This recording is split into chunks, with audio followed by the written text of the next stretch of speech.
नमस्कार दोस्तों, मैं हूं सिद्धांत। आज कुछ बातें करेंगे हम। आपकी एज कितनी है और आप कितने साल से प्रिपरेशन कर रहे हैं, इस टॉपिक पे। दोस्तों, ये सही बात है कि प्राइवेट जॉब कहीं ना कहीं कंपैरेटिवली अगर देखा जाए तो गवर्नमेंट जॉब से कहीं उतना बेहतर नहीं है एक सुकून भरी लाइफ के लिए। लेकिन अगर आप ग्रोथ देखना चाहते हैं, अगर आप चाहते हैं कि आपकी जो पर्सनालिटी है, आपका जो व्यवहार है, आपकी जो कैपेसिटी है, उसका अच्छे से यूटिलाइज हो, तो प्राइवेट जॉब से बेस्ट आपके लिए कुछ है भी नहीं। लेकिन अगर आप बस बेहतर ज़िंदगी चाहते हैं, सुकून की ज़िंदगी चाहते हैं, ज़िंदगी में कोई रिस्क नहीं हो, आप ये चाहते हैं, तो आप ऑफ कोर्स गवर्नमेंट जॉब की तरफ आ सकते हैं। लेकिन गवर्नमेंट जॉब की तरफ आने का एक उम्र होता है, एक परिसीमा होती है, और आप कब आ सकते हैं, अपने प्रिपरेशन को कब स्टार्ट कर सकते हैं, हर एक चीज़ की एक समय सीमा होती है।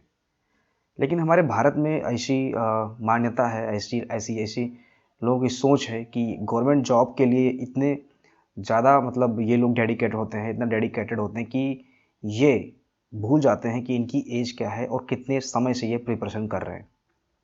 क्या गवर्नमेंट जॉब को ही सब कुछ देना, अपना समय, अपनी ज़िंदगी, अपना एक सुनहरा भविष्य, जो आप कुछ भी कर सकते थे, एक स्वच्छंद प्राणी की तरह आप किधर भी जा सकते थे, या आपकी हॉबी जो थी वो कर सकते थे, लेकिन नहीं, आपने सब कुछ को एक दरकिनार करके समाज की जो नीतियाँ थी, समाज में जो अवधारणाएँ थीं, उसको फ़ॉलो करने के लिए और अपनी एक पैठ बनाने के लिए, अपना एक सम्मान बनाने के लिए समाज में, आप गवर्नमेंट जॉब की तरफ चले आए। और ये चीज़ें अभी भी चल रही हैं और चलती रहेंगी। जब तक सोशल रिफ़ॉर्म्स, जब तक एजुकेशन रिफ़ॉर्म्स, जब तक रीतियों में भी जो कुरीतियाँ हैं, उनको दूर करने की कोशिश हम लोग नहीं करेंगे, तब तक ये चीज़ चलती रहेगी। तो मुझे ये जानना है, आज का टॉपिक ये है कि आप कितने टाइम से प्रिपरेशन कर रहे हैं, आपकी अभी की एज क्या है और आगे की प्लानिंग क्या है।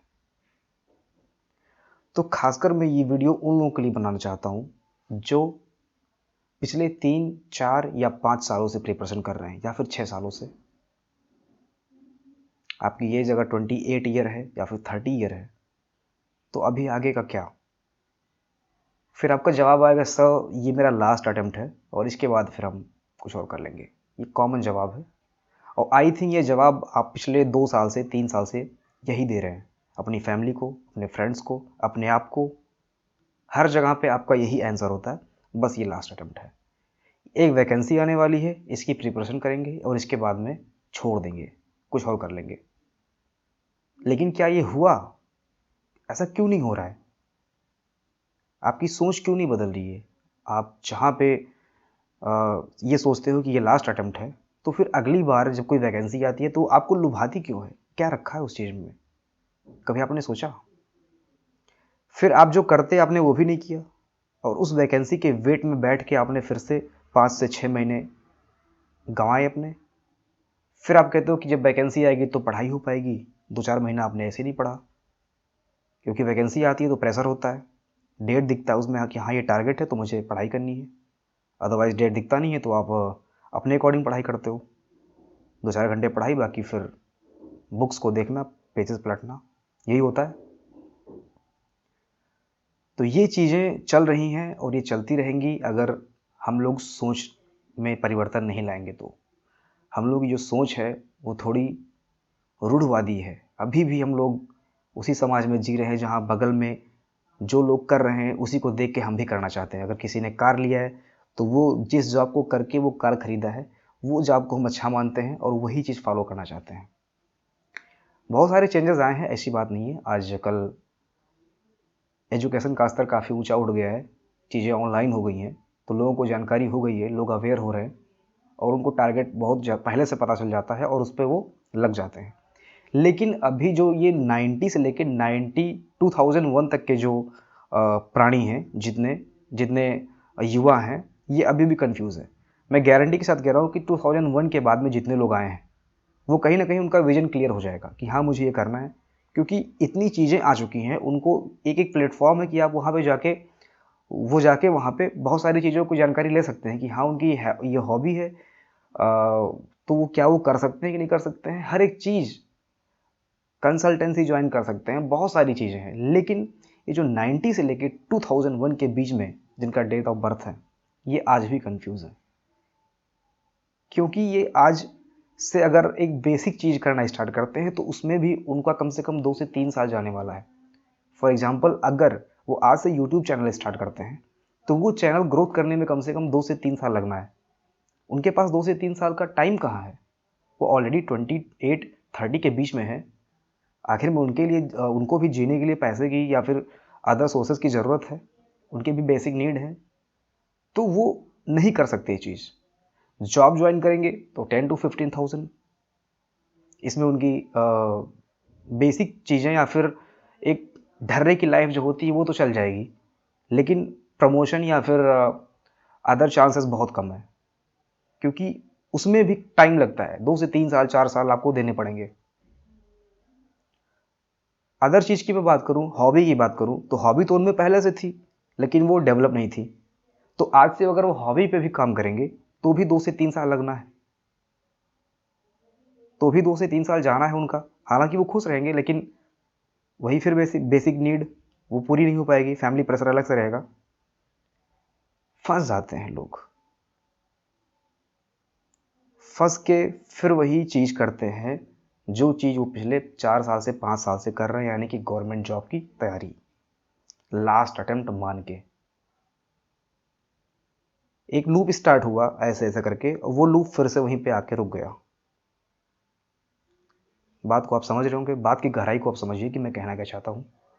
और अगर आप इस चीज़ में आ रहे हैं, आप इस जो मैं बता रहा हूँ इस एरिया में, इस दायरे में आ रहे हैं, तो आपके लिए ये वीडियो है। अभी मैं आगे सॉल्यूशन बताऊंगा कि आपको करना क्या है।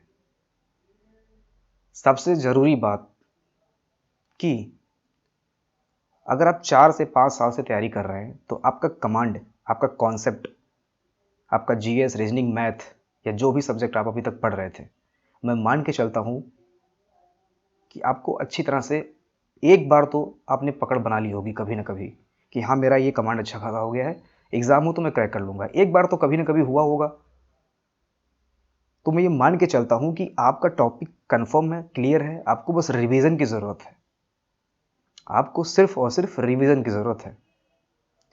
तो क्यों ना हम अगर एक जॉब ज्वाइन कर ले, फॉर एग्जांपल, जॉब हम कब से कब तक कर सकते हैं? 9 to 5, मैक्सिमम से मैक्सिमम 8 to 6। चलो मैं 10 घंटे मान लेता हूँ कि आपकी जो जॉब है उसका टाइमिंग पीरियड 10 आवर है। आप 10 आवर जो है ऑफिस जाते हैं, वहाँ पे काम करते हैं और शाम को वापस आते हैं। अच्छा, ये भी आपको पता होगा कि कोई भी जब एग्ज़ाम होता है तो उसका 2 फेज़ होता है। एक होता है प्री एग्ज़ाम और दूसरा होता है मेन एग्ज़ाम। ठीक है? प्री एग्ज़ाम और मेन एग्ज़ाम। मेन में पहुंचने से पहले आपको प्री क्वालीफाई करना होता है।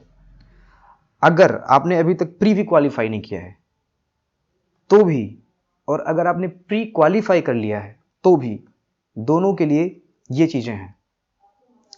आप एक काम करिए, पहली बात तो ये कि अगर वास्तव में फिर से कोई वैकेंसी आने वाली है जिसमें आप कंफ्यूज अभी भी होगे और वो वैकेंसी जस्ट 15 to 20 डेज बची हुई है या मैक्सिमम 1 मंथ बची हुई है, तो फिर आप मत ज्वाइन कीजिए। अगर आपके पास इनकम का सोर्स है, आपके पास बैकअप है, आपकी फैमिली आपको सपोर्ट कर रही है। लेकिन अगर आपकी फैमिली भी आपको सपोर्ट नहीं कर रही है तो आप जाइए और एक प्राइवेट जॉब ज्वाइन कीजिए। प्राइवेट जॉब ज्वाइन करने से ये होगा, पहली बात, कि आपके अंदर जो प्रेशर चल रहा है कि यार आगे पैसे कैसे मतलब मिलेंगे, हम यहाँ पे जो सर्वाइव कर रहे हैं वो कैसे सर्वाइव कर पाएंगे, रूम का रेंट, एजुकेशन का रेंट, कोचिंग लिया है तो कोचिंग का पैसा, रहने खाने का पैसा अगर आप बाहर रह रहे हैं तो जॉब ज्वाइन करने से ये टेंशन आपका दूर हो जाएगा। पहली बात, ये टेंशन दूर हो गया, आप थोड़ा से पॉजिटिव में आएंगे। और वैसे भी अगर आप जॉब ज्वाइन नहीं करते तो आपको ये टेंशन रहता, और दूसरा जो पैसे बाहर से आते, फैमिली से मिलते, वो एक ऋण की तरह लगता, उधार लगता, और अपने आप में फिर शर्म आती। तो ये चीज़ें ना हो तो आप क्या कीजिए, एक जॉब ज्वाइन कीजिए। जॉब अभी ज्वाइन कीजिए, उसमें देरी मत कीजिए कि हाँ कर लेंगे 1 हफ्ते 2 हफ्ते, सोचेंगे, कुछ नहीं। यही यही प्रॉब्लम चल रही है हम लोगों के बीच में, सारे स्टूडेंट्स के बीच में यही प्रॉब्लम चल रही है कि ठीक है कर लेंगे। नहीं करना है, क्यों कर लेंगे? हमें जब करना है तो हम 10 डेज़ के अंदर जॉब खोजेंगे, जॉब कैसी भी हो। अब ऐसा नहीं कि स्टार्टिंग में हमको राजाओं वाली जॉब चाहिए, बिल्कुल नहीं। स्टार्टिंग में कुछ भी आपको मिल जाए, आपको 10 टू 12,000 15,000 जो भी आपको मिल रहा है आप कीजिए। फिर क्या करना है कि जॉब करते टाइम आपको प्री के एग्ज़ाम की प्रिपरेशन करनी है। जैसा कि मैंने आपको बताया था कि आपका जो टॉपिक है, आपका जो प्री का सिलेबस है वो कवर है ऑलरेडी। तो जॉब ज्वाइन करते टाइम अगर आप प्री क्वालिफाई कर ले रहे हैं, जॉब करते टाइम अगर आप प्री क्वालिफाई कर ले रहे हैं इस प्रेशर के बीच में, तब आप अपने आप को मान के चलिए कि आप मेन क्वालिफाई कर सकते हैं 100%। क्योंकि ये प्रेशर टाइम आप जॉब में दे रहे हो, वहाँ से आप एक टाइम मैनेजमेंट के थ्रू अपने प्री की प्रिपरेशन कर रहे हो और इसके बाद में आप प्री क्वालिफाई कर रहे हो, तो आप मेन के लिए एलिजिबल हैं। फिर आप मेन का कोई भी एग्ज़ाम होगा तो एटलीस्ट उसमें 1 मंथ टू 1.5 मंथ यानी कि 1 से 1.5 महीने का गैप होता है। आप उस टाइम पे उस जॉब से रिज़ाइन कर सकते हैं अगर आपको छुट्टी नहीं मिल रही है तो। अगर आपको छुट्टी मिल रही है तो आप जॉब को थोड़ा साइड में रखिए कुछ टाइम के लिए और आप मेन की तैयारी लीव लेके कीजिए। ठीक, आप मेन की तैयारी लीव लेके कीजिए और बेस्ट दीजिए अपना, क्योंकि आपको 10 आवर तो वहाँ काम करना ही पड़ता था। तो ये 10 आवर तो आपका नॉर्मल जो पढ़ाई वहाँ पे काम करते थे वो तो पढ़ाई पे जाना चाहिए, प्लस प्री के लिए वहाँ पे जो मेहनत करते थे उसको इसमें और ऐड कर दो तो वो 2 आवर एटलीस्ट और इसमें ऐड हो जाएगा। तो उस बेसिस पे आपका कम से कम 12 आवर पर डे स्टडी होनी चाहिए। जॉब आपने स्किप किया है उस गैप के बीच में 12 आवर पर डे आपकी स्टडी होनी चाहिए। मैं गारंटी ले रहा हूँ कि आपका मेन 100% निकल जाएगा। तो यही प्लान करना है। और फिर आप सोच रहे हो नहीं नहीं ऐसा है वैसा है, कर लेंगे, ठीक है, जॉब है प्राइवेट कभी भी मिल सकता है।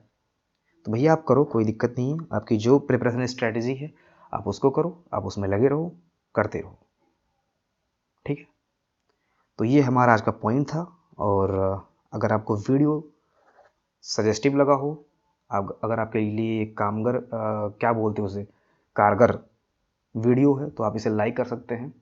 और अपने से रिलेटेड इस टाइप की कैटेगरी में जितने और फ्रेंड्स हैं उन सबका भला आप कर सकते हैं, क्योंकि दूसरों का भला करने से हमारा खुद का भला होगा।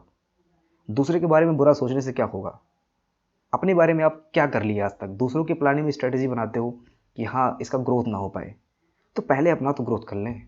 दूसरे के बारे में हम क्यों इतनी स्ट्रेटजी बनाते हैं कि उसका ग्रोथ ना हो, ये है वो है फलाना ढिमकाना। हमें अपनी स्ट्रेटजी पे काम करनी है, हमें पहले अपना ग्रोथ करना है। अपनी ग्रोथ के लिए एक दो लोगों का भला करना ज़रूरी है, वीडियो को शेयर करना ज़रूरी है, और उस भले में पहले आप मेरा भला कीजिए, हम ही उसी में आते हैं। तो वीडियो को आप शेयर कीजिए, आपका ये टारगेट होना चाहिए, है ना। चलिए ठीक है, टेक केयर, थैंक यू। ऐसी स्ट्रेटजी हम आगे की वीडियोज़ में लाएंगे और आप देखिएगा और उस स्ट्रेटजी को फॉलो करने की कोशिश कीजिएगा। Okay, take care, bye bye, ख्याल रखिए अपना।